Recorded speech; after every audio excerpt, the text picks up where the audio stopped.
Luno, so ngayon pag-usapan natin itong tungkol sa ikapo, no? Ikapo na kautusan ng ating Panginoon. So dapat ba tayong magbibigay nito? Yes. Ito po ay kautusan ng ating Panginoon according sa kanyang mga sinabi at kautusan sa mga nakasulat sa Biblia. Dito sa Deuteronomy chapter 22, chapter 14 verse 22 to 26, sinabi dito, kukunan ninyo ng ikasampung bahagi ang inyong ani taon-taon, no? Ikasampung bahagi or 10% sa ating mga kita, no?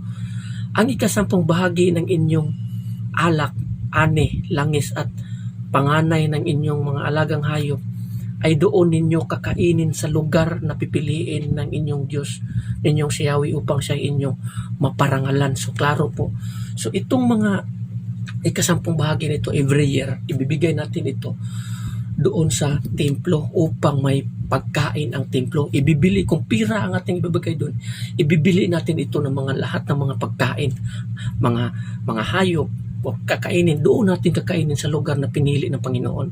Hindi sa lungsod, hindi sa tahanan, kundi sa templo ng Diyos, upang ang Diyos ay parangalan at may pagkain ang templo. At ibang pira na gagamitin ito doon sa pangangailangan ng simbahan, sa pagpapaganda sa mga pagkukulang ng mga simbahan upang ang templo ng Diyos ay maganda, no? Hindi yung busy tayo sa pagpaganda, pagpagawa ng mga bahay natin or ano pa man, samantalang wasak at sira ang templo ng Panginoon. So klaro ang utos ng Panginoon dito, no, na ang pira na gagamitin nito ay ilalagay natin doon sa templo, ibibigay natin doon, ibibili ng mga pagkain at para may pagkain ang templo. At sinabi din dito, kung malayo ang lugar na pipiliin niya at magiging mahirap dalhin niyo doon ang ikasampung bahagi, ipagbili ninyo iyon at dalhin ang pinagbilhan sa lugar na pinili niya. Pagdating doon, bumili kayo ng anumang gusto ninyo, baka, tupa, alak, o inuming nais ninyo, at siya inyong pagsalusaluhan, mag-anak bilang pagdiriwang sa harapan ng Diyos ng inyong Diyos ninyong si Yahweh. So klaro po, kung itong mga hayop ang ating mga ialay doon na ikasampo, ipagbili natin ito. Tapos yung pira na gagamitin dito is ipagbili natin ng mga hayop din, ng mga tupa, ng mga ganon. At doon natin ihanda doon sa templo na pinili ng ating Panginoon. Klaro po ang sinabi dito. Pero tignan mo ngayon, may nangyayari ba ito sa mga simbahan ngayon taon-taon? Hindi. Wala. Minsan nga, sasabihan pa kayo, papayag ba kayo, hindi ba kayo maawa sa mga pastor nyo na naglalakad lamang, hindi nyo ba bibilhan ito na sasakyan? So tignan mo, maraming mga pastor ngayon na maganda, magara, yung mga sasakyan nilang samantalang patuloy pa rin nagrerenta ng lugar na wala man lang o hindi man lang nakabili ng sariling lupa para sa templo. Dahil nga yung ibang mga tithes yan is napupunta lamang doon sa kanilang bangko. Yung iba, mga pastor dyan, milyon-milyon ang nasa mga bangko, no? So hindi na nila nasunod yung kautusan ng Panginoon. Sila mismo nagtuturo patungkol sa salita ng Panginoon, sila rin mismo hindi rin sumusunod sa kautusan ng Panginoon. Sa sadaling salita, sa ganitong sistema, ninanakaw nila ang mga ikapu at handog na para sana sa Diyos at para sa templo at para may pagkain doon sa templo, ayon dito sa kasulatan. Dito sa Deuteronomy chapter 12 verse 17 to 18, sinabi dito, hindi rin ninyo maaaring kainin sa inyong mga tirahan ang mga ito. Ang ikasampung bahagi ng inyong mga ani, alak, langis at panganay na anak ng inyong mga hayop. Ang pangakong handog, kusang handog at iba pang handog. So hindi ito pwedeng kainin sa inyong mga tahanan or bahay or tirahan, no? Hindi, kundi doon ito kakainin natin sa piniling lugar ng Diyos sa templo. Dagdag dito, ang mga ito ay maaari lamang ninyong kainin sa harapan ng Diyos ninyong si Yahweh, sa harapan, sa lugar na pipiliin niya. Maaari ninyong makasalo ang inyong mga anak, mga alipin at mga levita bilang pagdiriwang dahil sa pagpapala sa inyo ng Diyos. So, sa harapan ng Diyos ninyong si Yahweh, ng ating Panginoon. So, saan ba nitong piniling lugar? Dito sa templo ng Panginoon, sa simbahan.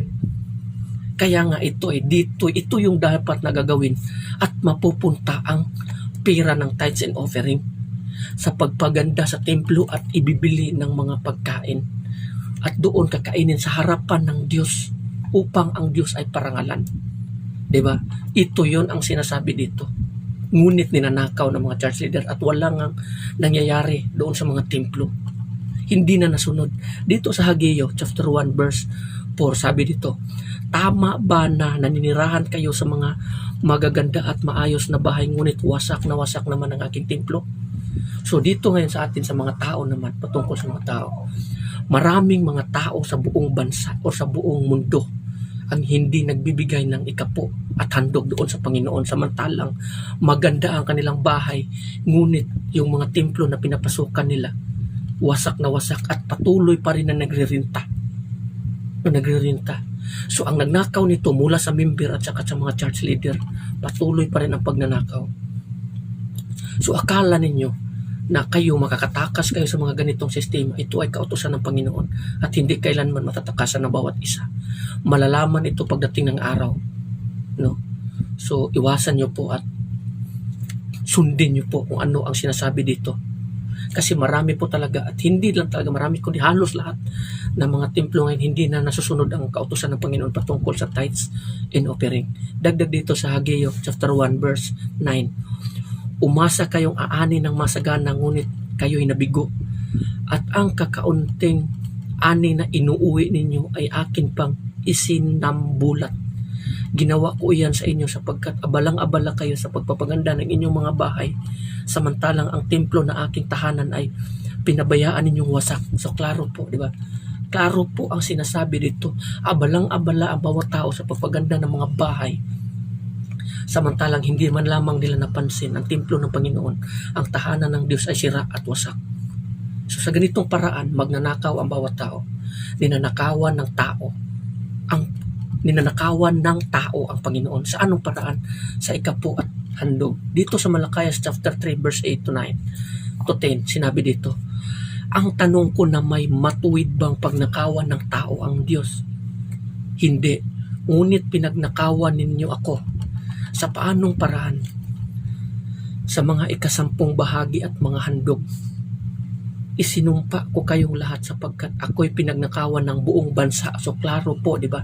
Lahat ng mga tao na hindi nagbibigay ng ikapo doon sa ating Panginoon, ang Diyos ay pinagnakawan natin. Hindi lang tayo, kundi ang buong bansa o buong mundo ay hindi nakakasunod sa kautusan na ito, kasi marami ring mga pastor na nagbabawal, ay hindi na mahalaga yan. Hindi nila alam kung ano ang kautusan dito, na may pagkain doon sa templo upang ang Panginoon parangalan at ang ibang pira yan gagamitin doon sa pangangailangan ng simbahan, sa pagpaganda, sa pagpapaayos sa mga sirang bahay, upang ang templo may budget para sa pagpapaayos sa simbahan, sa tahanan ng Panginoon. Hindi kay ibinubulsa lamang ng mga church leader nyo o kahit sino pa man. Dagdag dito, dalhin niyo ng buong buo ang inyong ikasampung bahagi sa tahanan ng Diyos upang matugunan ang pangangailangan sa aking tahanan. So klaro, dalhin niyo ng buong buo upang matugunan ang pangangailangan ng templo ng Diyos. May mga pagkukulang, sira ng mga bubong or ano pa man, matugunan ito at may magagamit. Pero ngayon, titignan mo, yung mayaman pa yung mga pastor, magagara yung sasakyan, samantalang ang kanilang mga templo sira, tapos nananatili pa nga nagre-renta lang ng lugar, walang sariling lupa, no? So ang problema nito nasa member at saka sa pastor. Yung tithes and offering nito, yung iba binubulsa ng mga pastor, yung mga tao naman ito is hindi naman nagbibigay ng kapo. So sa ganitong paraan, pareho sila na ninakawan nila ang Panginoon. So ayon mismo yan dito sa kasulatan. Sabi niya dito, subukan ninyo ako sa bagay na ito, kung hindi ko buksan ang bintana ng langit at ibuhos sa inyo ang masaganang pagpapala.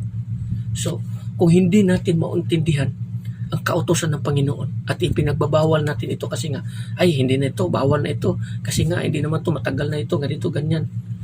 Kayo mismo ang gumagawa sa inyong member na nagiging magnanakaw. Anong sabi doon sa kasulatan, di ba?